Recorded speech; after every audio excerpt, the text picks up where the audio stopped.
The guest of good King Alcinous finally declares, I am Odysseus, and he begins to tell his story.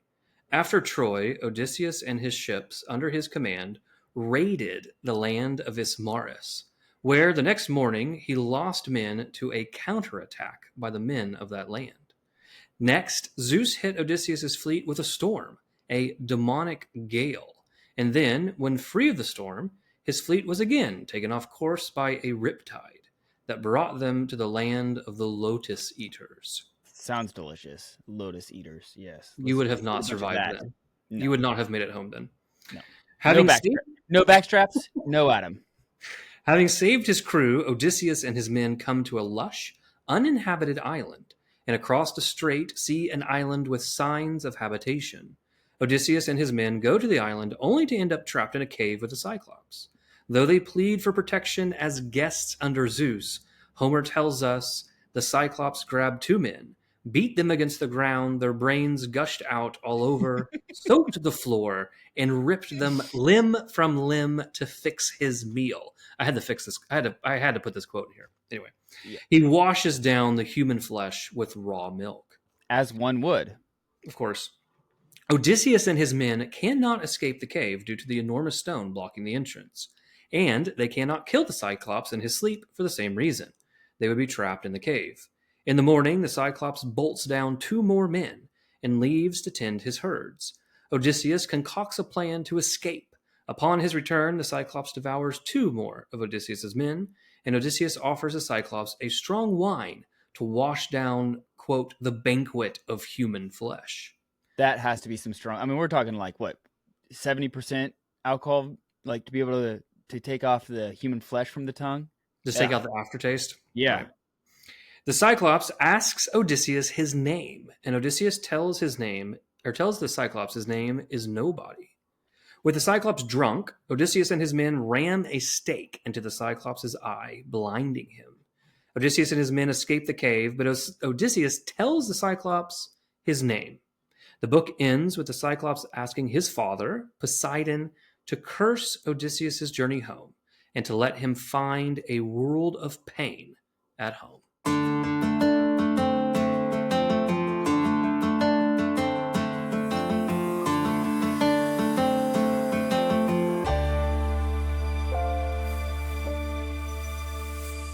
Welcome, everybody, to Ascend, the Great Books podcast. I'm Adam Minihan here with Deacon Harrison Garlick. Whether you are here because you love Odysseus, whether you are here because you think he's brilliant, or maybe you dislike Odysseus, something that you can possibly pull from in Book 9 altogether in one book, we're glad you are here.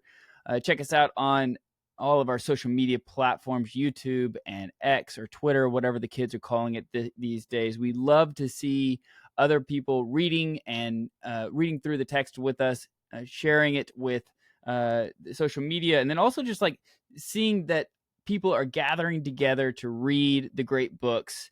That's like one of the many fruits that we have here that has been created because of Ascend the Great Books podcast. I love seeing other people gathering together, reading great texts together. Deacon, it's great to have you back onto your show. Thanks for having me on, Adam. I appreciate it. I appreciate you taking the time. It's good. It's good to go. Thanks for having me. Yeah, you're welcome. You know what? We should do it again next week. Even I think you'll be pretty good on this. We'll have you on next week as well. I will try to do my best. Okay, so hey, here's something I want to talk about with Book 9. Oh wait, you may have some. You have a personal interest story. Why don't you share that? Sorry, I was so excited about Book 9.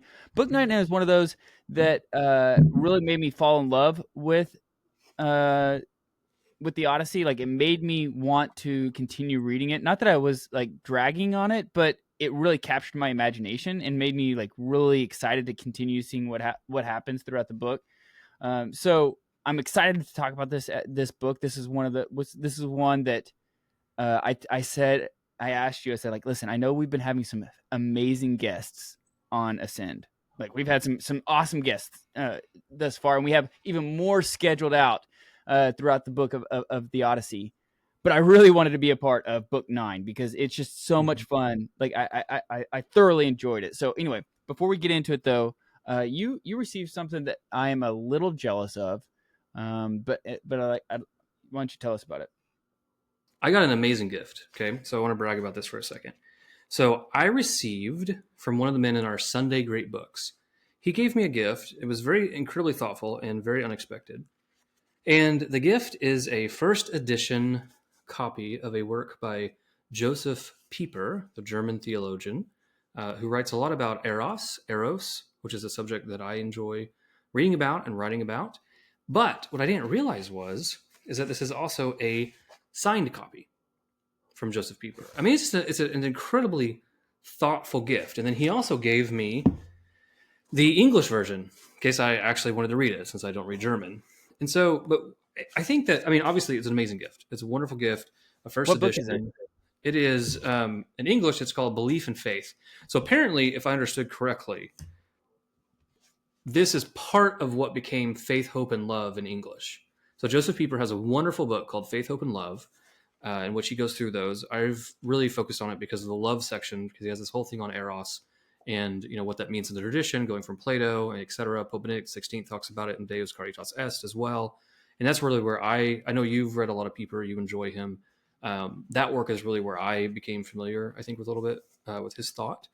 So this is the original German version that he gave me. But what I really enjoyed, because I mean, it's a thoughtful gift. It's an amazing gift. It's unexpected. Those are the best gifts. But here's what I really liked is he gave me this card, which is wonderful. It's our cathedral.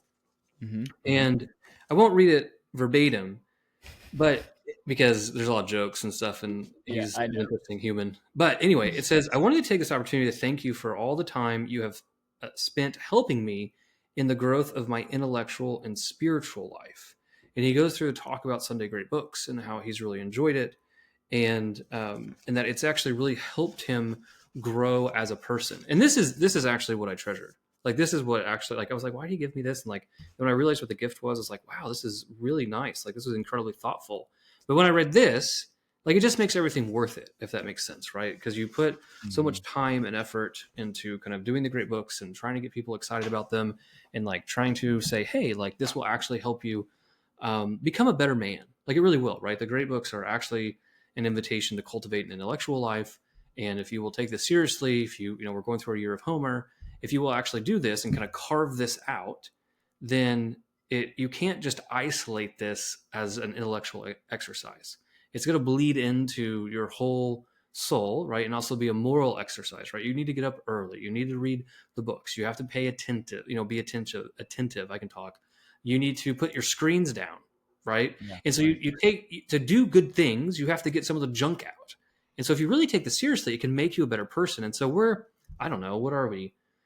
Over a year deep inside having the Sunday Great Books group. That really was kind of the impetus of this podcast.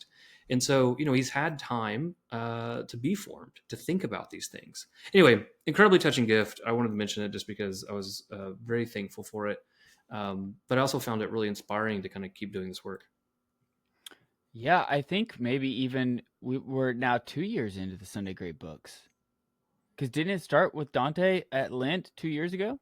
Oh yeah, if we include that, we had a little precursor appetizer with reading Dante's Inferno over Lent. That's when I think people are like, oh, we could get together and read these books. That's actually a lot of fun. Yeah. And then I lured you all in by reading some short things like Antigone and Plato's dialogues, and then was like, hey, why don't we read Homer for a year?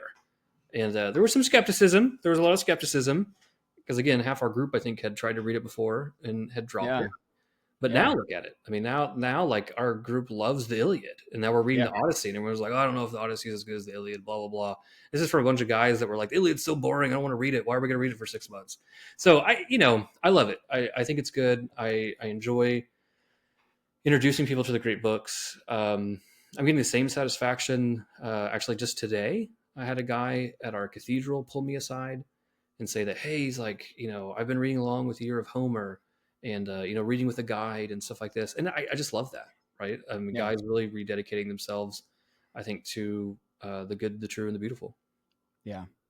There's a lot of people that have come up to me and asked, even on Twitter, like asking us, like, hey, how can I help? How can I I want to support you guys. How can I help? Well, there's a couple ways you can do that. The first way to do it is by word of mouth, by telling somebody else about the podcast, right? Being able to promote it and ask a friend to listen to it with us, and then also rate and review the show. That helps bring other people into the mix as well. But then also you can support us on Patreon, right? So like there's a lot of work and time and effort that goes into this podcast. The guide is obviously very well worth the time and to read through, and you've spent a lot of time doing it. And so it's a great treasure to have as you read through it. And so we'd love your support on Patreon, which is if you just go to patreon.com/the great books, you would be able to find it. Or just even if you Google Ascend the Great Books podcast, we're basically the first thing that comes up about everywhere. So check that out. So, but I want to get into book 9. Let's jump into it. You ready? Yep, let's do it. Okay, so one thing I wanted to ask Deacon, like as we get going, and I think this will kind of help guide our conversation maybe, and keep in kind of in the back of our mind, is that this is Odysseus retelling this story, right? Like, so this is not something that's happening right, immediately. So as we go through this book, which at times makes him look great, at times it does not, we should keep in the back of our mind that Odysseus is retelling this story from Odysseus' point of view. Is that fair to say? Yeah, that's correct. So I think that one thing to take, like if we just look at the beginning of book 9, right, it starts off, Odysseus, the great teller of tales, launched out into his story. That can be read in multiple different ways. Because one is, he's going to tell us a great story. He's a great storyteller. But I think deeper than that is that, he weaves lies. He's a great liar, right? He's the man of intrigue. We'll see Athena explicitly praise him for this later on. So I think at the beginning of the book, you bring up a great question, which is we see Odysseus stepping into the role of the bard. So we've seen these bards in the Odyssey, and now we see that Odysseus is stepping into the role of the bard. And this is part of that guest friendship, right? So guest friendship has a certain level of reciprocity to it. He has to tell his story. He's already been wined and dined. It's actually been a while. He made it a pretty long time without telling people who his name was, even though he cries and does a few other things that I think kind of, it's not like a shock, I think, to the king. But, he's made it a good long time. So as we you're absolutely correct. As we kind of track these narratives, Odysseus starts telling us about his fleet, the whole ships that came back, all his men. We should probably keep in mind that he's the only one that is here. He's the only one that can actually tell us. And so there's obviously this question, particularly for those of us who are very skeptical of Odysseus, is how much of this is true? How much of this is he just kind of putting a thick layer on to make himself look good? And I think we'll see this as we kind of compare the different tales of like, wait, why is he acting like this now? Why did he act like that? Do we have an answer for that? And how is he presenting himself, and how is he presenting his men? Yeah. I mean, as I was reading this, I think it, obviously the first line, like you pointed out, the great teller of tales launched into his story. I guess I just didn't pick up on that at the very beginning, and halfway through halfway through the book, that like dawned on me. And I realized, oh wait, this is like him retelling this part. I wonder how true this actually is, or like, some parts it makes him sound brilliant, right? Like it's like, man, that was really well thought out. And then parts is like, why did he add this part? It makes him look pretty stupid, or at least prideful. Yeah, some of the questions are like, why are you including this? How does this make you look? Right. And sometimes it's also not just what he puts in there, but what he omits. So how does he contextualize things? So let's kind of look at that. So he gives his name around line 21, right? I am Odysseus, right? The son of Laertes, known to the world, right? And again, they've been singing songs about him, etc. So down on like 31 or so, he says, I know no sweeter sight on earth than a man's own native country. Now, those who tend to have a very positive reading of Odysseus, or they tend to focus on the positive themes, one of the very positive themes throughout the Odyssey is the theme of place. Where do I belong? Right? Where is it that I should put down roots? and particularly my home. Is there something distinct about my home? And that's something as we see him tell his story, we're going to have to, I think, give him credit at times of why does he continually want to go home? Why does he not stay in one of these islands? Why does he not, if he finds a paradise or finds something good, what is it that actually motivates him, to return? And he actually then goes from the theme of place right after that line into, he mentions two women, Calypso and Circe. And he kind of mentions this line, but they never won the heart inside me. Never.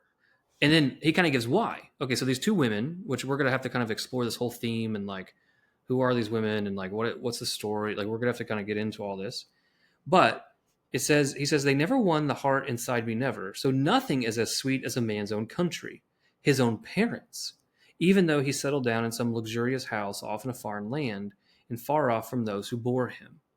So of course, like a positive reading here is like, look, this is amazing. Like he is saying you have a place where you belong, you're rooted, this is where you have your ancestry, your lineage, your bloodline. This is where you belong. A more skeptical reading of this is like, brother, you just mentioned two women. And they're like, why do I need to go home? Oh, my native country of my parents. A lot of people would have said my wife, right? And a lot of people contextually, it's interesting because, and the only reason I harp on this and push back on it maybe too heavily is that a lot of people contextualize the whole Odyssey of like Odysseus, like almost like a love story. Like Odysseus is like on his way back home to Penelope. And I think that's a misread. I think it's very flat. Now I'm saying we are going to have to explore why he loves Penelope. I think there are reasons why he loves her and in what way he does love her. But Odysseus is still Odysseus. And it's really interesting to me. I don't want to put a whole thesis forward, but I think the reader should be very careful. When does he mention her and when is she omitted? And can we see a pattern to that? Yeah, that's a good point. I didn't go that route with it with the wife because I don't know, mentioning the two women before kind of like negated that, I guess, in my mind. But I went to the fatherhood aspect. Only because you hear a lot of times people talk about how that Odysseus, the Odyssey is a tale of a father trying to get back to his son. Correct. You've heard that, and so like that kind of raised some flags. Like, do you think that that's a fair like kind of red flag moment here? Yeah, I mean, you could say, why it's the same question. Why the Right. parents? Why not Telemachus?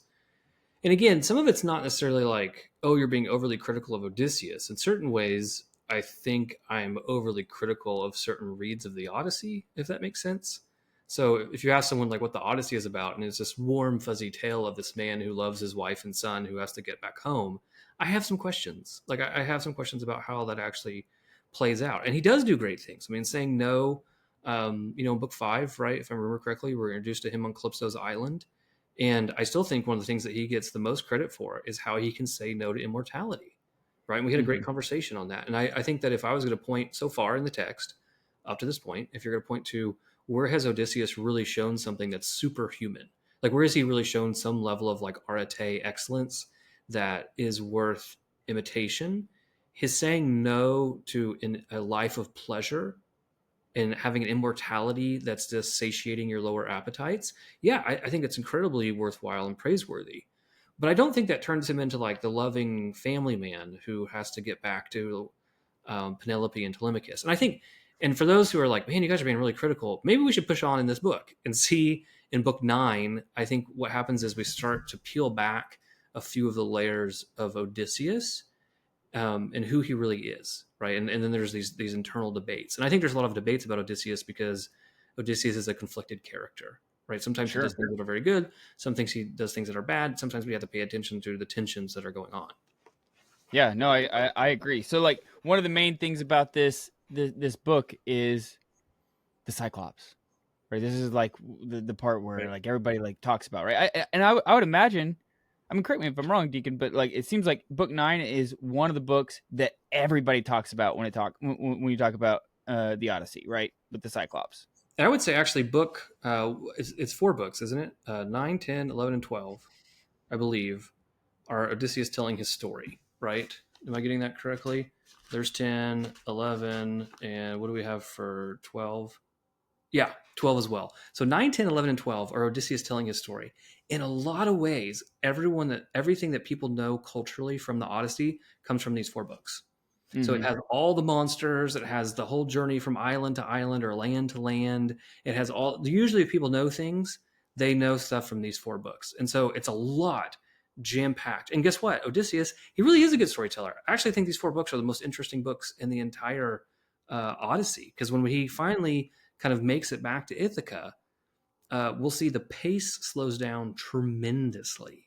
Mm-hmm. And for a lot of people, that's very difficult because these 4 books have a very fast pace. We're going island to island. We just know, like, oh, he shows up on a new land. We're all just ready for it. Some awful thing is going to happen, and it's going to be fascinating to read, right? This is great. Right. In the back half of the book, like the pace slows down a lot. So actually, the Cyclops, Sirens, Scylla and Charybdis, they're all, the witch Circe, they're all in these 4 books. So this is kind of culturally where people pull a lot from the Odyssey. But this is good things to know, because as we continue and ascend and you go into like the Greek plays, you go into Plato, you go into Aristotle, they're also having recourse to these. This is their great book, right? Yeah. And so they're going to mention these characters in Homer as examples of virtue or different things. So Yeah. let's push into the first little narrative here, which is the land of Ismarus. And so one thing I just want to mention here is that they're raiding on their way back, right? So if you have like a really high moral view of Odysseus, sometimes particularly when like Catholics read this and they're expecting him to be some kind of Old Testament figure, like he's just raiding on his way back. They're kind of hopping either from island to island or from, coastal city to coastal city and raiding on their way back. And it's a certain way that's culturally acceptable, right? If you can go in and take stuff, you can take it. I think a comparison here is actually to Paris. If you remember, it wasn't that Paris absconded with someone's wife that was the problem, right? I mean, to a certain degree, it wasn't. There was the oath, and that caused a lot of problems. But just like if Paris would have gone and laid siege to Sparta and just said, like, I'm just taking your wife, and killed Menelaus and just took her back to Troy, I don't think we'd have an Iliad. But because he violated guest friendship, because there was this oath, and because Menelaus was still alive, then it precipitates all these problems, right? Mm-hmm. And so we see like this culture of raiding. He's going back, and the first thing is he goes to Ismarus. They have a successful raid. And what I want to point out here is that then Odysseus wants his men to cut and run. Now, keep in mind, he has a whole fleet. It's not just like him on a ship.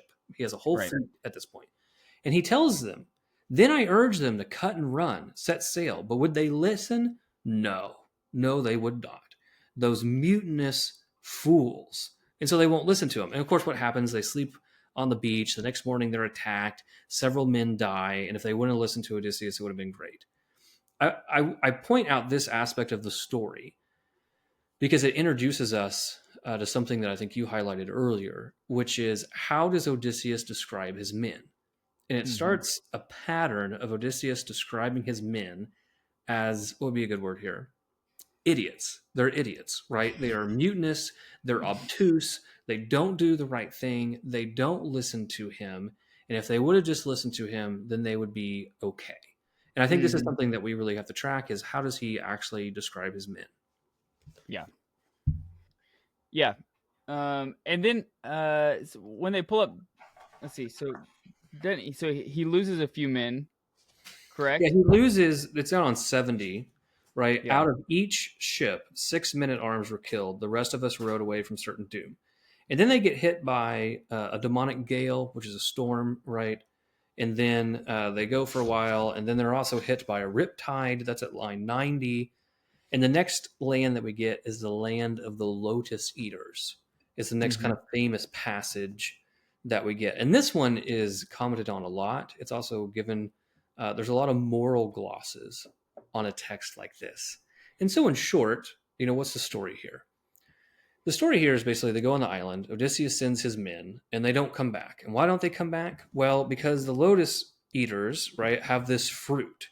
And it says they simply gave them the lotus to taste instead. Any crewmen who ate the lotus, the honey-sweet fruit, lost all desire to send a message back, much less return, right? All memory of the journey home was dissolved forever. So all these men are on their journey home. They all want to make it back to Ithaca. And here's a fruit, right? These lotus eaters that can eat, excuse me, and you just lose your memory, right? You lose your memory and you lose your purpose home. And what's interesting here, to compare it with this Ismarus narrative, is that in the last time his men made a mistake, he basically just says they're idiots, and then they all suffer for it.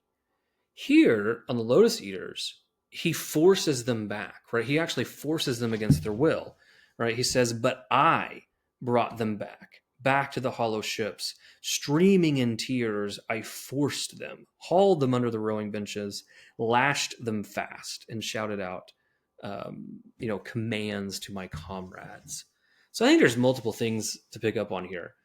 Certainly the two narratives are set as a juxtaposition to one another based on what Odysseus did. In one, he allows his men to fall into error and they suffer because of it.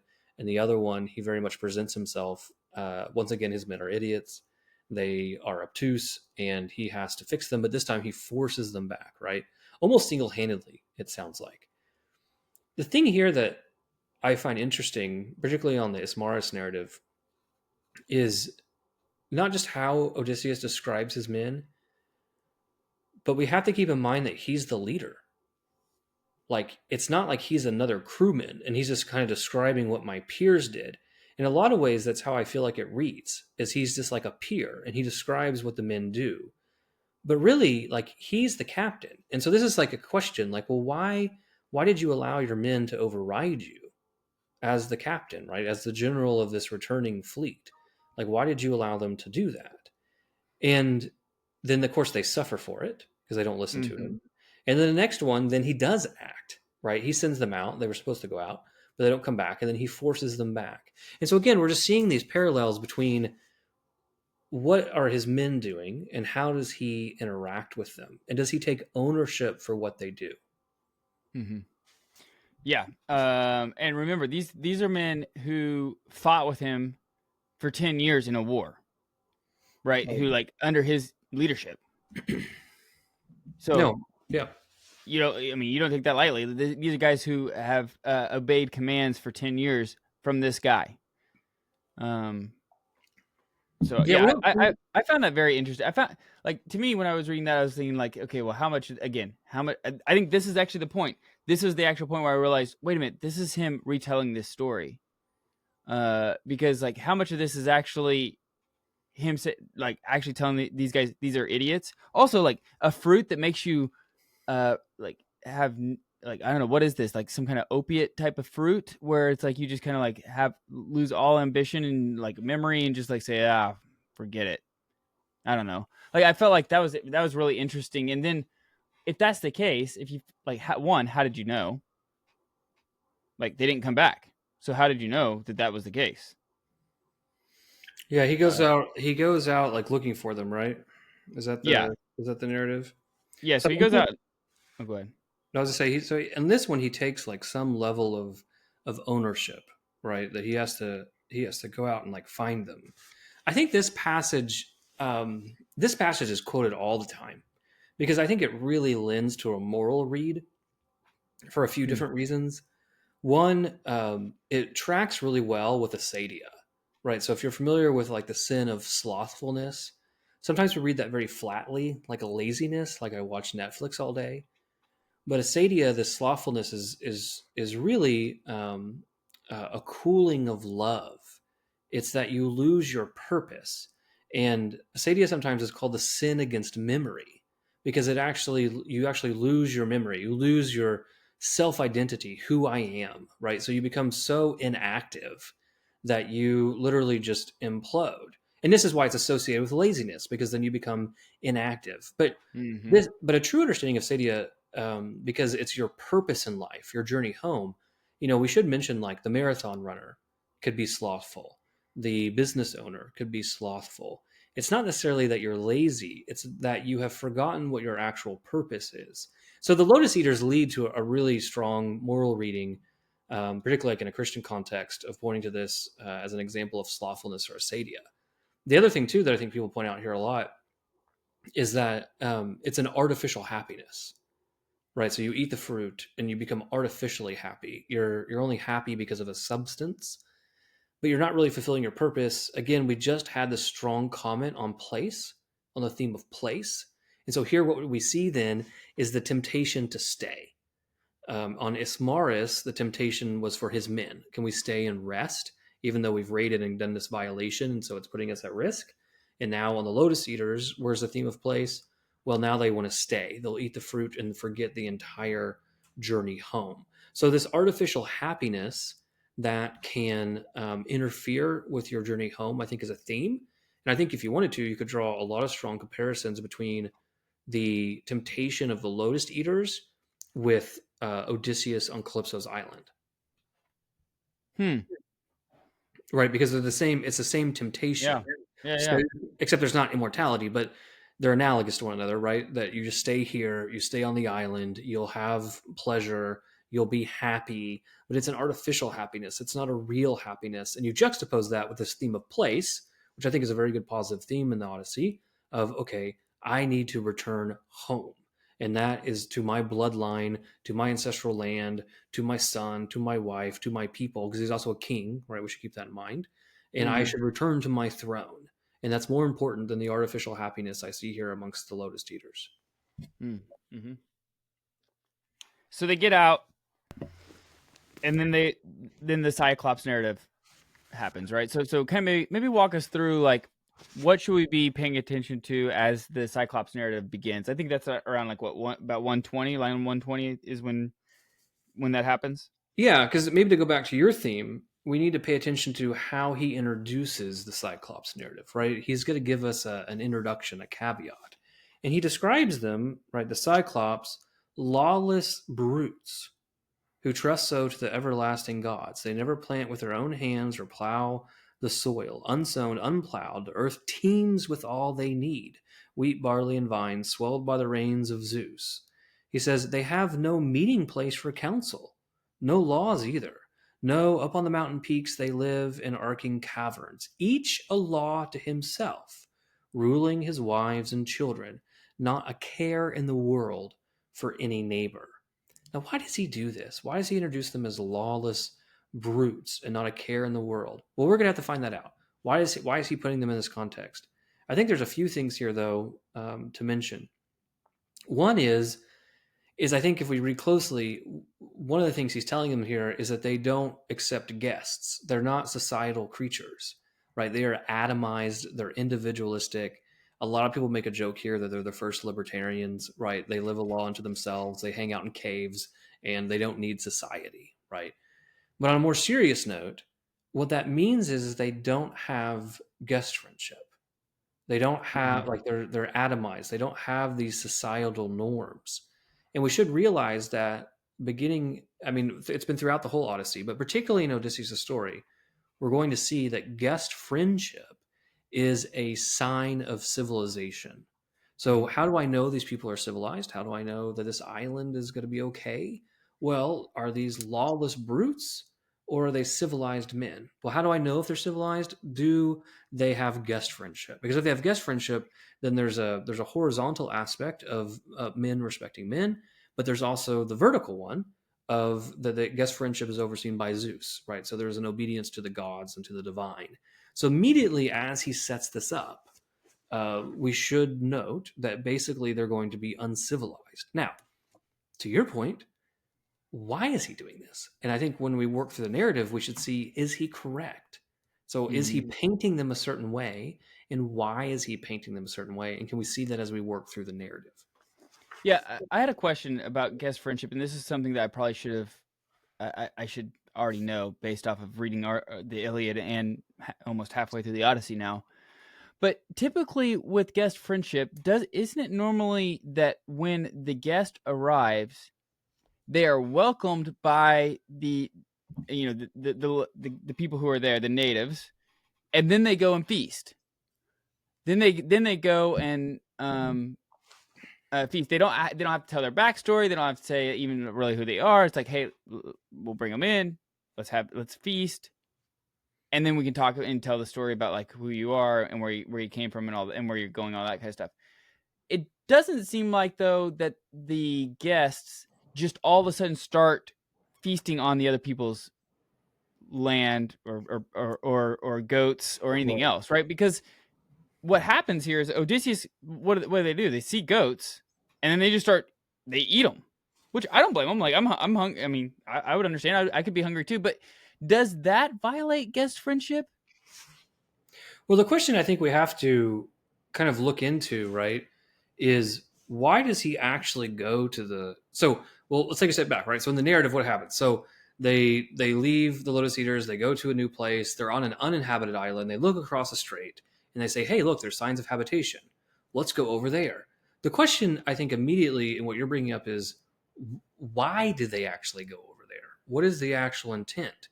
And we see around, I don't know, 195 or so, when he says, "Oh, I'll go across with my own ship." He says, "Well, what are the natives there, right? What are they? Are they violent, savage, and lawless, or friendly to strangers, God-fearing men?" Now, again, underneath that is what? That's guest friendship, right? This is a sign of civilization. But I think we really need to keep this in mind, that civilized men respect guest friendship, because I think this goes to your question. So let's look and see what they actually do. So they go to this cave. He has a foreboding, which is kind of funny. It's like 240. He says, "I had a sudden foreboding and told my fighting spirit," right? There's that thumos, right? This thumotic, "that I'd come up against some giant clad in power like armor plate, a savage deaf to justice, blind to law." So again, these are these comparisons that we're getting. And so they go inside the cave, and you're right. What are they doing? They start to eat stuff. They're taking stuff. What are they actually doing here? They're raiding him. They're raiding this cave. And look, there's a contrast between Odysseus and his men again. This is 255 or so. "Come on, let's make away with the cheeses and then come back and hurry and drive all the lambs and kids away from their pen.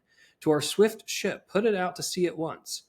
But I would not give way." Right? This is Odysseus saying, "Nope, we're not going to do this. How much better it would have been, not till I saw him, saw what gifts he'd give. But he proved no lovely sight to my companions." And so this is, I think, a lot of the crux. And this is one of the things that we have to ask ourselves as we move through this, is what exactly is Odysseus's intent here on the island? So very clearly, his men think they're there to raid. That's what they're doing, right? I'm here to raid.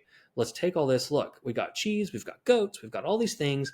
Let's take them back to the ships, and this is a successful raid. Odysseus then says, "No. Why?" Well, because look, if he has all this, what kind of guest gifts could he give us? Yeah. And this is really the question. So, one group would read this and say, "Now look at that. Now just look. Odysseus is being virtuous. His men are trying to raid this poor shepherd." And Odysseus is like, "No, don't do that. Like, we're going to be guests." I'm not terribly sympathetic to that view. I think very much here that they came with the inclination and the intention to raid. Odysseus sees then all these goods. And what's he say? He says, "No, let's not do that. Let's see what kind of guest gifts he gives." Going back to your point, when the guest shows up at the house, it's out of necessity, right? Like, think of Telemachus traveling. This is why this custom amongst the aristocrats started, because if you travel, there's nowhere to stay. You're homeless. And so the guest friendship is supposed to be welcoming the stranger that is actually in, I don't know if I want to say a difficulty, but they're at your mercy because they don't have anywhere to stay. They don't have anything, maybe even with them. And so, like you said, there's that beautiful reciprocity that kicks in of like, "Oh, okay, well, come into my house. I don't need to know your name. Like, you can eat, we'll bathe you, we'll do all these things, and then finally ask you your name, and then you tell us your story, and this is part of that give and take." I think my current read of this is that him saying like, "No, let's stay and see what kind of guest gifts that we give." This is a violation of guest friendship. This is not the reason that the guest goes to the host. And so it's really the irony here, right, is that he's been talking the whole time about what makes a man civilized or lawless, whether or not you obey guest friendship. And what do we see Odysseus doing? Violating guest friendship. Or at least we should say we have a suspicion that that's what he's doing. We should let the narrative play out. But I think right now, to your point, which is good to ask, which is, what is their intent? What did they want to do? Why does he need to stay? I'm suspicious that what he's doing is he's manipulating. Imagine Odysseus doing that. He's manipulating, right, this guest friendship relationship. I can get more out of this guy because I don't really need it. One, I could just raid you. But two, I have a whole ship. I have all things full of it. I just raided Troy. I have all Right. kinds of wealth. And also, he's not bringing, what is he doing in like reciprocity? So let's see how this plays out, right? So he convinces, because the other layer here is his leadership. He convinces his men to stay. No, Mm-hmm. don't go back to the ship. Let's stay. And so we should see how this plays out. Yeah. Also, as you're looking around and they realize, hey, this cave, whoever stays here is a big dude. Like that would have been something I would have been like, you know what, Odysseus, we should probably get out of here. Like, this is a big dude. Like, maybe we should just like, cut, cut our wins, so to speak, and get the heck out. Yeah, you do think that, right? That you would be able to tell. I mean, maybe I'm just not reading it closely enough, but that you'd be able to tell that these things are all giant. He even says, like, I have a foreboding that there will be a giant clad in power armor. It's like, Yeah. brother, get out of there. Yeah. But he does not, right? And so what ends up happening? This large creature comes back, and it's a Cyclops, right? Which is this large giant with one eye, right? So it's a humanoid, it's a giant, it has one eye. And probably one of the most distinguishing features here is that the door of this cavern, called a door, is just a large rock that he rolls back. And so he comes in and he rolls the stone over the entrance, which means that they're now trapped in here with the Cyclops, right? They can't, this is too big. They have no mechanism by which to reopen the cave. Yeah. One thing I want to like keep track of, and this could be a misread on my part, but it was interesting how as we see the Cyclops coming in and out of the cave, like every time he does, the stone is rolled back and forth, right? Like it's open. He opens it, but it quickly closes back. Why was it open whenever they got there? How did they get in? Like, how did they get in? It seems like. Yeah, that's a good Go ahead. question. No, it's a good question. My current understanding of it is that, because he also brings all his flocks in, right? So it's not Right. just the Yeah. Cyclops. Yeah. He's a Right. shepherd, and so he brings all his flocks in. So during the day, my understanding is that he opens the cave, and him and all of his flocks go out. I think he only shuts it because Odysseus and his men are in there. On any other day, he wouldn't be shutting it because there's nothing to keep Okay. inside the cave. Does that make sense? So That that's makes sense. my read of it. And the Cyclops are apparently all atomized, and so he's not really worried about someone coming to rob him or doing. I mean, he's a giant, man-eating monster. So Yeah. I'm not sure how many people he's actually concerned about. Gotcha. So Okay. this is a good question. So anyway, so they come in. Cyclops comes in, says, "Strangers, who are you?" Odysseus has to answer. This is down at 300. He says, "We're at your knees." Keep in mind the Iliad, right? So this is that posture of mercy, right? We're at your knees. I think Odysseus is realizing I have made a huge mistake, and it's interesting. But to your point about the customs of guest friendship, I found this really interesting. 301. But since we've chanced on you, we're at your knees in hopes of warm welcome, even a guest gift, right? That sorts that host gives strangers. That's the custom. Respect the gods, my friends. We're supplicants at your mercy. Zeus the stranger guards all guests and supplicants. Strangers are sacred. Zeus will avenge their rights. So I again, to your point earlier, we don't see, like when Telemachus goes to the house of Nestor or Menelaus, we don't see this. We don't see him show up and be like, "I am here for a guest gift." Right? We don't. This isn't how this works. And so it's almost like comical, where he basically says, like, "We're here for things. I'm here for you to give me a gift. And by the way, you have to give me a gift because Zeus oversees the rights of the guest and the host. And so here's this sacred custom and you have to obey it." And where this, I think Odysseus is too clever by half here, because what ends up happening is basically the Cyclops just responds, "Oh, by the way, we don't respect the gods on that. I don't care." And this is where everything starts to go downhill quite quickly. Yeah. Yeah. And another thing too you could read in here is, did Odysseus, like, what was his, because he's a clever man, he's not a dumb man, but he has a lot of stake in his own rhetoric. And so, like, one of the things that I wrote in my book was like, is this a pride in rhetoric over wisdom, right? Did he just think I could talk my way out of this, right? So I'll talk this guy into guest friendship, and I'll get a gift, even though I think he's way too forward here. But is this what's happening? Is that his pride has gotten the better of him? He didn't listen to his men who wanted to leave, and now they're trapped in this Cyclops. And notice, they start having this dialogue back and forth, which is basically just filled with testing and lies. Because it's Right. like, oh, well, where's your ship? It's like, oh, my ship. My ship? Yeah, my ship. What ship? How did I get here? Yeah. Right? No, my ship. Poseidon, the god of the earthquake, smashed my ship. And I'm not entirely sure that this also isn't a misstep. You might say, well, of course it's a misstep. He's lying or something. But I don't think the Greeks are going to get hung up on that too much about lying to a Cyclops. Where I think the misstep here is that Poseidon is the father of the Cyclops. The Cyclops, which it's dawning on me, I don't even know what the plural of that is. The Cyclops is the Cyclopi, the Cyclope, the something. I should probably look that up. The right, I that the think it's Cyclops. I think it's Los Cyclops. Yeah. The Cyclops are actually the sons of Poseidon, right? Right. And Well, I think so, it's interesting that. Oh, I'm sorry. Go ahead. Yeah. my question here was like, is this not a misstep? Because when he says, "Oh, I don't have a ship, I'm shipwrecked," Poseidon wrecked my ship. Is that communicating the wrong thing to the Cyclops? Like, basically, did you just communicate to the Cyclops, by the way, your father sent me here, right? Am I not a gift from your father to you? Actually, it's the will of the gods that I'm stranded here. And I'm not entirely sure this communicated to Odysseus, or excuse me, communicated to the Cyclops what Odysseus actually intended.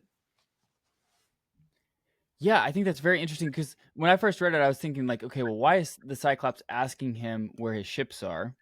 Like, is the Cyclops thinking, oh, they may get away quickly? Like, can they get away quickly, or are they stranded here? Yeah, And or so, like, I think that's good. I took it too of like, are there Avengers? Right. So like, are there other men here? So if I yeah, eat you, if I kill you, am I now fighting against an army? Like, this is like he's just testing it out of what is the strength of these men that are now on the island, right? Are you strangers? What happened? And yeah, Odysseus' thing of lying about his ship, I'm not entirely sure it wasn't counterproductive.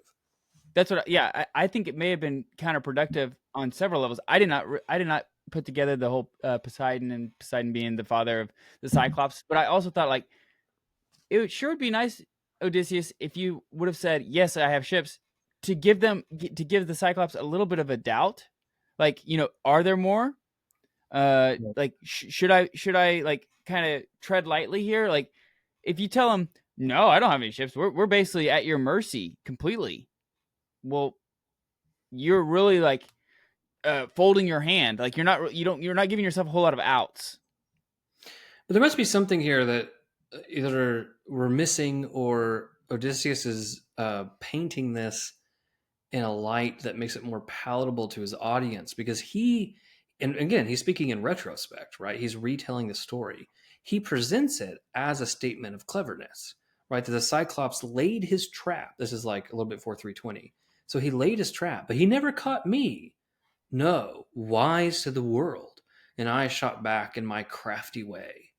But I'm not entirely sure that he's not too clever by half here. The same thing of like, well, I was so clever, I wanted to get guest gifts out of this guy. So again, this kind of goes into like, how is he representing the story to his current audience, and how is he reframing it? And this statement that he says is quite crafty. I'm not entirely sure I believe it if you look at the fact pattern. Mm-hmm. So, and again, immediately then we get into a brutal scene, which I think I read in the opening, but just in case anyone forgot, he knocked them. So he grabbed two of the men. He knocked them like dead, like pups. Their brains gushed out all over, soaked the floor, and ripping them limb from limb. To fix his meal, he bolted them down like a mountain lion, left no scrap, devoured entrails, flesh and bones, marrow and all. We flung our arms to Zeus. We wept. We cried aloud. And this is it is hard to explain the irony of this scene, right? What is the irony here? That the host eats his guest, right? Mm-hmm. He doesn't feast his guest, he feasts on his guest. On them, He yeah. eats them, right? And this is an incredibly ironic thing that Homer is playing off of very strongly here in guest friendship. Now, and then I think now we need to realize that there's a reciprocity here on the violation, or is there? Right, that's a question to ask. So, if let's say if Odysseus then did violate guest friendship, or maybe violation is a strong word, right? He perverted it. There's a disorder there. He came in with the wrong intentions. What about the Cyclops? Is he not bound by guest friendship and bound by the gods, regardless of his own pride? Is he not bound by this? And he eats his own guests. So is he in violation now? A very deep violation, right, of guest friendship for actually consuming his guests. And is Zeus going to pay him back for that? And so now we could run into a scenario here in which both Odysseus and the Cyclops are acting poorly. Mm-hmm. Yeah. What do you think about the wine?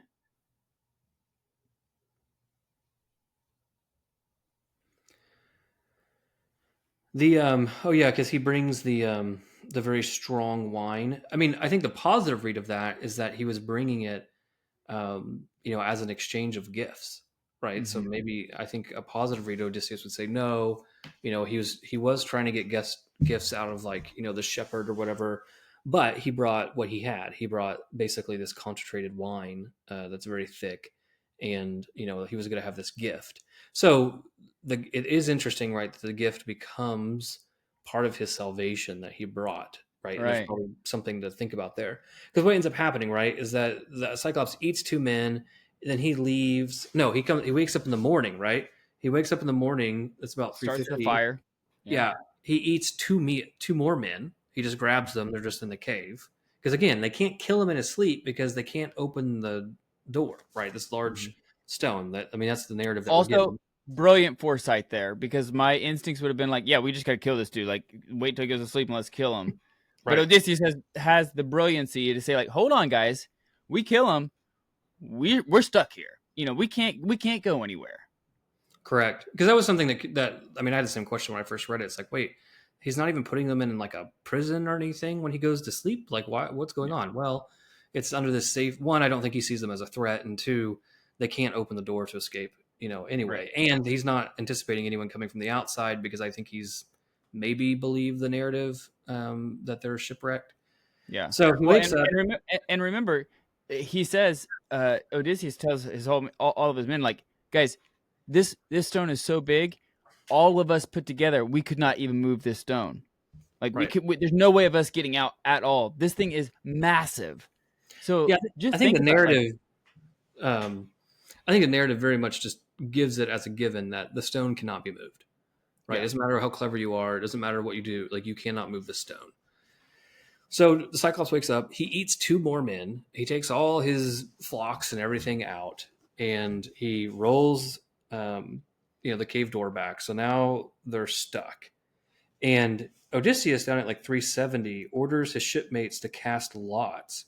Who will brave it out with me to hoist the stake and grind it into his eye? So Odysseus has come up with a plan. The plan is, okay, when he gets back, some of us are going to take a stake, and they're going to work on this stake. And when he goes to sleep, which we're going to make sure he's asleep because we're going to get him drunk, we are going to then blind him. So then this does a few things, right? He's still alive, so we have someone inside the cave that can move the door, but at the same time, we have an advantage over him. So as far as like cleverness goes, it's not a bad selection. So they go through this plan. Cyclops comes back. What's he do? He eats two more men. And Odysseus then gives him the wine. So this is like 390 or so. He says, here, Cyclops, try this wine to top off the banquet of human flesh you've bolted down. So they just ate two of Odysseus's men, and he gives him the wine. Say, hey, you really look like you need this to kind of, wash down that aftertaste of, my comrades. The Cyclops enjoys the wine, for lack of a better phrase, right? He actually greatly enjoys it. But I want to point out here that this whole thing becomes a parody of guest friendship, right? So we're talking about the violations, the host is eating his guests, etc. But it all becomes a parody. It's going through the whole ritual in a perverse way. So now we have like a gift that's been given, right? The guest has said, look, here's something I brought for you. The host accepts it. And then we get into the ritual of the name, right? Oh, by the way, who are you, right? So this is at 410. He says, "Oh, well, I'm nobody. That's my name, nobody. So my mother and father call me and all my friends." But he boomed back at me from his ruthless heart. This is the Cyclops. "Nobody. I'll eat nobody last of all his friends. I'll eat the others first. That's my gift to you." Yeah, I mean, when I first read this was great, right? At first I thought, oh, Odysseus, you're being prideful. This is like why would you say that? That doesn't make any sense. And then, as we will see, it's brilliant foresight, to be able to think through this ahead of time. But then I thought that the response that Cyclops gives to Odysseus is absolutely hilarious, right? It's basically like, I asked you your name. I thank you for giving it to me, Mr. Nobody. As my gift to you, I will allow you to see all of your friends, all of your other troops be eaten and killed first, and then I will kill you. Well, what's really striking to me here is not that they're playing out this parody of guest friendship, but that they know it. So notice that it's not simply that we're noticing, like, right, Homer's presenting this as an analogy, and we, the reader, are realizing this is a perversion or a disordered guest friendship that's playing out. They realize it too, right? Mm-hmm. So notice, I mean, this is what's so fascinating. That's the Cyclops, right? That's my gift to you. So Mm-hmm. he's like laying this on. I don't want to say like in a sarcastic way, but he's really kind of twisting the knife here of like, oh, by the way, I actually understand guest friendship, and I'm going to give you a gift. I will eat you last, and that's what I found that really interesting. That the characters themselves understand the parody that's actually going on. Yeah, absolutely. Yeah. So at 419, the Cyclops becomes a bit too drunk, and we have this lovely scene where he vomits with chunks of human flesh. He vomited blind drunk. So now they're seeing their comrades vomited up in parts all over the cave. He falls asleep, and they go through the plan, right? They hoist their stake, and they blind the Cyclops. Deacon, let me ask you a question. Would you have thought to burn the end beam, the stake ahead of time to strengthen it to make it like solidify? Would you have thought to do that? No, and actually, I think the very first time I read the Odyssey, that tactic didn't actually make a ton of sense to me. I had to kind of like realize, wait, why would they do that? And the notion of burning it, actually solidifying it, and making it stronger to do that, that was a mechanism that I was not familiar with. It's like, why are they burning it? Why are they actually basically sealing it? I don't understand that. Yeah. No, but I mean, Odysseus, I mean, he is clever, right? We can't take that away from him. Whether he's a good leader or not, I have questions about. Why he wants to go to Ithaca, I have questions about. But he is clever, right? And he's most clever. What's he the most clever about? Odysseus is always the most clever when it comes to self-preservation. That is that's when he shines. I mean, if you put him in a bind, Odysseus is just, he's the mastermind like Zeus, right? That was his epithet in the Iliad, right? He's the mastermind like Zeus. You put him in a corner, he's going to figure out how to get out of it. Now, he might stomp on all of his men in the process, Right. but he's going to get out of it. Yeah. Yep. So this is then where I think Odysseus's introduction kind of comes back. So we kind of have these bookends, because this is where we get, Polyphemus. So this is the name of the Cyclops. So the Cyclops actually has a name. He cries out to his neighbors, right? So he's screaming now for his neighbors to come and help him. And so his neighbors are like, "What, Polyphemus? What's in the world's of trouble? Roaring out in the God-sent night to rob us of our sleep. Surely no one's rustling your flocks against your will. Surely there's no one trying to kill you now by fraud or force." And what's he say? "Nobody, friends," Polyphemus bellowed back from the cave. "Nobody's killing me now by fraud and not by force." "Oh, okay, well, if you're alone," his friends boomed back, "nobody's trying to overpower you. Look, it must be a plague. Sent here by Zeus, there's no escape from that. You better pray to your father, Lord Poseidon." And they leave him alone. Right? So this is where the cleverness of Odysseus's, giving of the name, the ritual of the name, comes forth. So it's nobody's attacking me, right? This is a famous scene. And they're like, oh, okay, well, you must be suffering a plague or some kind of disease, so we're going to stay away from you at the end. One thing that dawned on me on this read through was, this really makes me actually challenge Odysseus's introduction to the Cyclops. Because what's he tell them at the beginning? They have no care for their neighbor. They're atomized. They do not care. They're Yep. lawless. And while it does seem like they're living in somewhat isolation, I mean, there are a few things to note. One, they clearly have some level of culture, right? They're shepherds. They make cheese. They have milk. Like they have some level of culture to this society. Obviously, he's eating humans, so I'm not like terribly sympathetic to him, but I'm pointing out that there is a level of culture here. The other thing is too is that the people respond to his cry. Right. Right. They say that like it's not like they just leave him. It's not sociopathic, right? It's like, oh look, I can hear like it would have made more sense if there was a line that was like, and Polyphemus's neighbors all heard him and cared nothing for him. I was like, oh, okay, well that definitely is a people who do not care for their neighbor. That's definitely atomized, individualistic, etc. But that's not here. They all wake up and then there's like a leader who's like, are you okay? What's going on? And Why are you screaming in terror? Yeah, what are you doing? And granted, you could read that as like, well, maybe they're not going to help. Maybe they're just mad because they woke them up. But still, it goes back to your point of I started becoming suspicious about how Odysseus framed this, because I think maybe this is where we should insert this.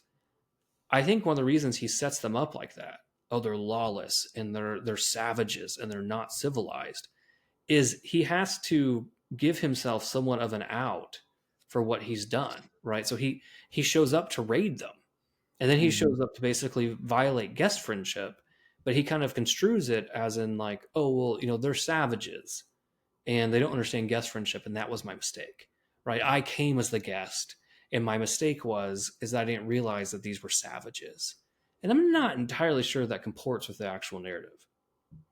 Yeah, I had a question about this as well. Like, I think those are all really good points. I also think that it's interesting that Odysseus first comes in and talks about guest friendship and says like to honor Zeus, like Zeus is backing us up as guest friendship, right? Like you have to do this, or Zeus will strike you down. And the response of Cyclops was like, I don't care about what Zeus is like. I don't care about that at all.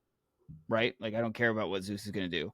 And then when he cries out and his people, the other Cyclops comes like, hey, what are you doing? Why are you crying out? And he's like, nobody's attacking me. Then they say like, oh, well, then it must be a plague here sent by mighty Zeus. So I thought that was really interesting so do they believe that Zeus can, they should obey the laws within Zeus or not? Like, I thought that was really interesting because he was not concerned at all about the repercussions of not having guest friendship and what Zeus would do here. But then his neighbors were all like, oh, well, apparently, you got, Zeus sent something to you, a plague. Right. So that was interesting. So it shows that they understand that Zeus has a power and could punish them if he wanted to. But I think what's interesting there is that then the remedy is for him to pray to Poseidon, which is something that we're going to see that he actually takes them up on, right? So I think that's a point, is like, well, if Zeus has done something to you, which we actually might see that Zeus does do something to him, or is actually doing something to him now. Because if I guess to throw it out, if Zeus does oversee guest friendship, and we'll say the Cyclops has violated that by the most irony, or most ironic act ever, which is basically eating your own guests, then is he not being punished right now? Right? Is the blinding by Odysseus? Is Odysseus not an agent of Zeus overseeing guest friendship? I think the tricky part here is that doesn't preclude that Odysseus is also in violation of it and also should be punished. And I think that's something we have to see play out in the rest of the book. Yeah, totally. So, we here, had this is where this is where I was just going to say, this is where Odysseus starts putting together his mastermind plan, right, of being able to get the heck out of here. Because remember, Odysseus is still stuck in this cave, so he can't kill the Cyclops, right? So what he's trying to do is he takes that stake, he stabs him in the eye, he grinds it in there, like they even kind of like wiggle it around until it oozes out, and make sure that he's completely blind. And then Odysseus says, okay, now that he's blind, we got to wait until the morning. And this is when we get all the sheep together when they go out for the morning, right? Yeah, so in short, right, he opens the cave and all the flocks want to go out. And so what he does is he sits at the cave entrance and he's patting, right? He's patting the sheep as they go out to make sure there's no men. So he's going to wait and make sure that none of the men leave the cave, presumably so he can, attack them or get to know where they are or something. And so Odysseus has a wonderful idea of strapping the men to the bottom of the sheep. And so they ride out on the under parts. And so when the Cyclops is patting on top, they can go through. The part that I really want to focus on here is the old ram. And so this is, if there's anyone out there who has any sympathy for the Cyclops, this is a good passage to turn to. It's a little bit before 500, because the last sheep out of the cave is the old ram.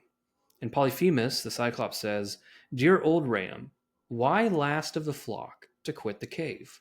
In the good old days, you'd never lag behind the rest. You, with your long marching strides, first by far of the flock to graze the fresh young grasses, first by far to reach the rippling streams, first to turn back home, keen for your fold when night comes on. But now you're last of all. And why? Sick at heart for your master's eye, that coward gouged out with his wicked crew, only after he stunned my wits with wine, that nobody."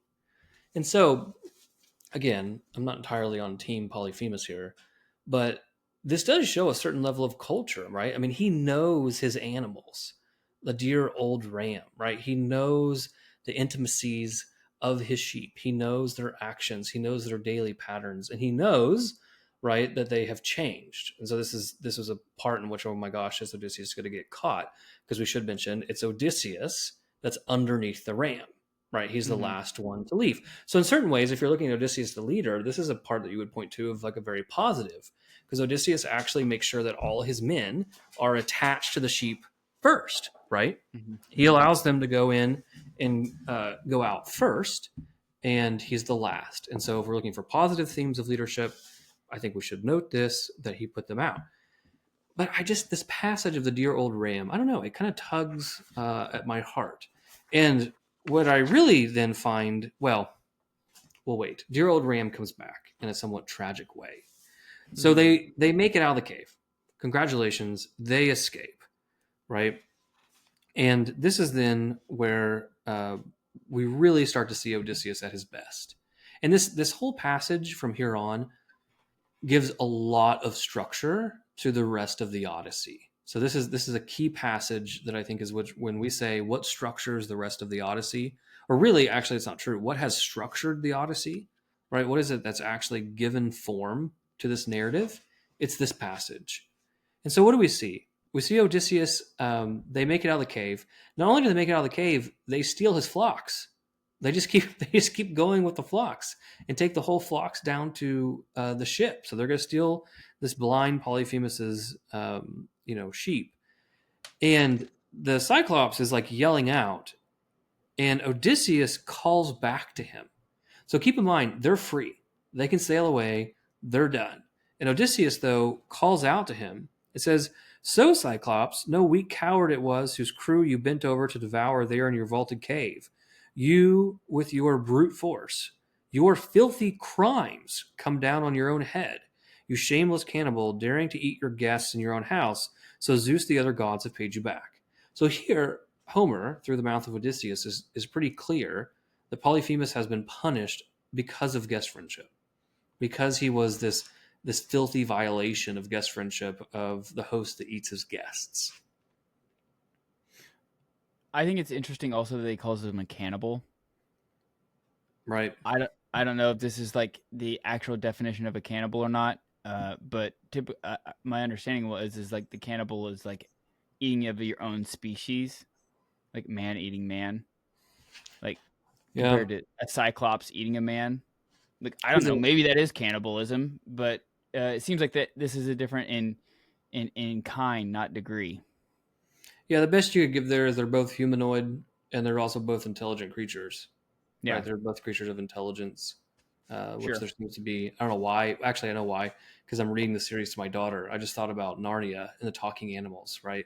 It's a great violation of Narnia to eat and hunt. Right? To hunt and eat a talking animal. right? Because they have intelligence. You just don't do that. And so here with the Cyclops, right? I think there's something similar. He's a humanoid. They're humans. He knew the custom of guest friendship, and he violated that. And so, he throws a boulder at them because he can hear Odysseus. And so he throws a boulder trying to crash their ships. And what do his men say?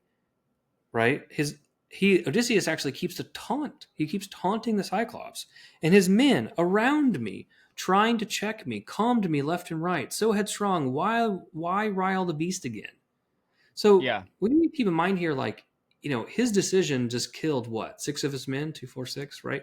6 of his men, which also I think 6 of his men died on Ismarus as well.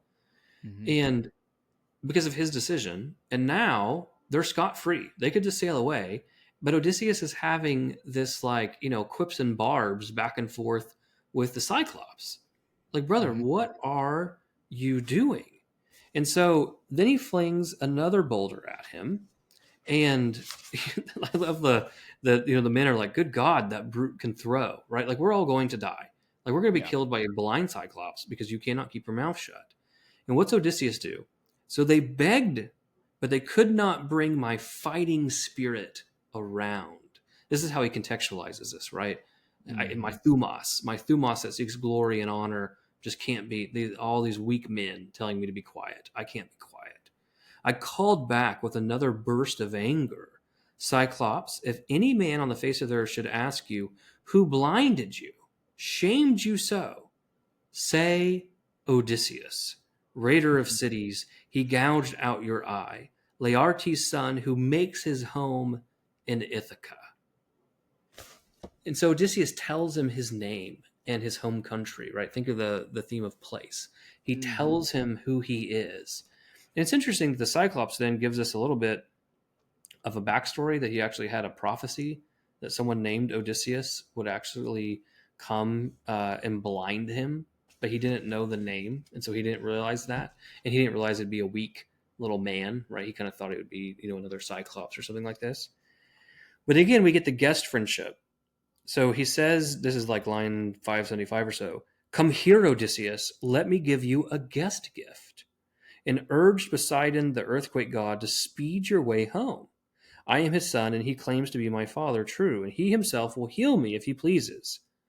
So again, this guest, they're still playing out this parody, this kind of perverted parody of guest friendship. And, Odysseus gives him kind of one more quip back about him going down to the house of death, etc. And then this is where I think this gives a lot of structure to the text, is that Cyclops then stops and prays to Poseidon. And I think this tethers to what you pointed out earlier, that when they said, oh, Zeus has given you a plague, and the Cyclops' answer to this is, oh, well, pray to your father Poseidon. Here, Odysseus has just said, oh, you've been punished by Zeus because of your violation of guest friendship. So then what does the Cyclops do? Well, he prays to Poseidon. So I do think that there's a parallel there. And so he says, hear me, Poseidon, god of the sea blue mane who rocks the earth. If I really am your son, and you claim to be my father, come grant that Odysseus, raider of cities, Laertes' son who makes his home in Ithaca, never reaches home. Or, if he's fated to see his people once again, and reach his well-built house in his own native country, let him come home late and come a broken man, all shipmates lost, alone in a stranger's ship, and let him find a world of pain at home. And so I think there's multiple things here that I think we need to mention. But I think that the key point, the main theme here would be that I think this gives the structure to the rest of the Odyssey, and actually gives the structure of why he's currently suffering, if that makes sense. Yeah, I mean, I think this is very foretelling, right? Because he ends up coming home.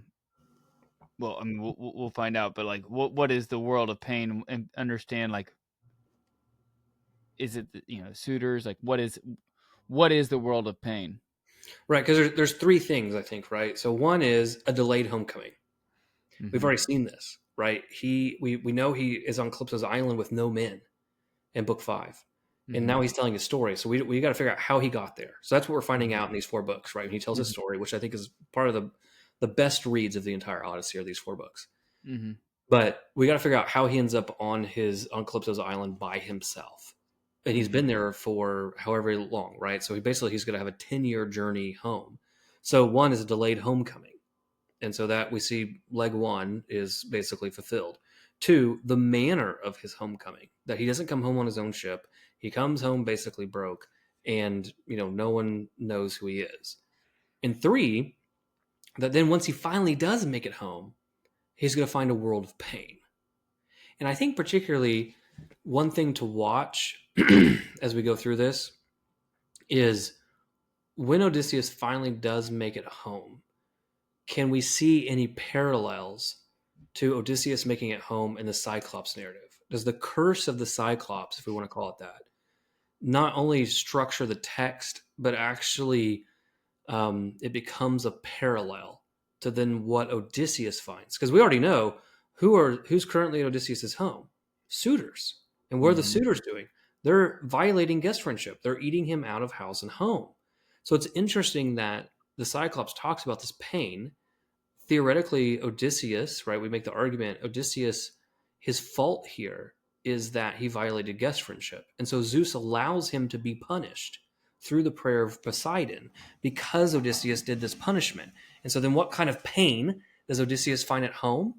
A violation of guest friendship. He finds all the suitors at the house. Because I think very clearly, you say, well, why is that? Do we see that in the text? Well, I think so, because one of the, I guess, sadder parts, I don't know, I felt, maybe I'm just being overly agrarian here or something, but and living out my rural Oklahoma, current location. But down at 610 or so, Odysseus sacrifices the old ram. He kills the ram. He kills dear old ram. He sacrifices him to Zeus. But the splendid ram, we meted out the flocks. My friends in arms made him the prize of honor, mine alone, and I slaughtered him on the beach, and burnt his thighs the Kronos' mighty son, Zeus of the thundercloud who rules the world. So dear old ram gets sacrificed to Zeus. But what's more interesting is the response. But my sacrifices failed to move the god. Zeus was still obsessed with plans to destroy my entire oar-swept fleet and the loyal crew of comrades. And I think I think the question then is why? And I think a good theory at this is that Odysseus violates guest friendship. And in doing so, and through his pride in the dialogue of the Cyclops of revealing his name, asks Poseidon to curse him. And Zeus permits this curse because of what Odysseus has done. And so, unlike all the other people who left Troy who had to deal with Athena's rage, which delayed, Menelaus was delayed, they had some certain delays in their homecoming. Odysseus then suffers an additional curse. And that's why he has his 10 years, is right here. This is why he has the 10 years, is because of his treatment of the Cyclops. I think that as we track themes, like if we're, okay, what are we watching in the next 4 books? Like we said, watch Odysseus' relationship to his men. How does he talk about them? And very much watch, how do his men respond to him now post Cyclops narrative? After watching him brag, after watching them almost get their ships destroyed, after 6 of their men dying in the cave, like, does this affect his men? What is the relationship there? Do they become more mutinous? And then if Odysseus is telling the story, how much of them do we believe? So I think as we kind of go through the next couple books, which again, I think are some of the best writing in the entire Odyssey, keep in mind that. What do we think of the men? What's their relationship with Odysseus? And how is he retelling the story at King Alcinous' court? Yeah. Man, book 9 was a lot of fun. This was again a part where I just felt like there was a lot of emotions of loving, of hating, of frustration, of brilliance. I mean, there's just a lot within one book. 650 lines, a lot packed in there. It was a lot of fun. It's a lot, and I echo your sentiment earlier that this is the book that made me really love the Odyssey. And because of how I was introduced to it, I read the Odyssey before I read the Iliad, so I didn't have a great appreciation for Telemachus going and finding the old heroes and like, oh, this guy lived and this guy died. So Telemachus' journey in the beginning of the story didn't have a great import for me. But it was book 9. I was like, oh, wait, I really like this. And when I realized that there were all these layers going on of, Odysseus retelling his story, is this true or not? And like, is Odysseus actually a bad guy in this narrative? That's when I really started enjoying it. Not necessarily because I like Odysseus, but because it's just good storytelling. It's just fun to read. Yep, absolutely. All right, guys. Well, hey, thank you so much for listening to Ascend the Great Books podcast. Make sure you go check us out on social media. Like and subscribe. Hit that little bell so you know every time that we post on a new episode as we go through this year of Homer. We'll see you guys next week. See you.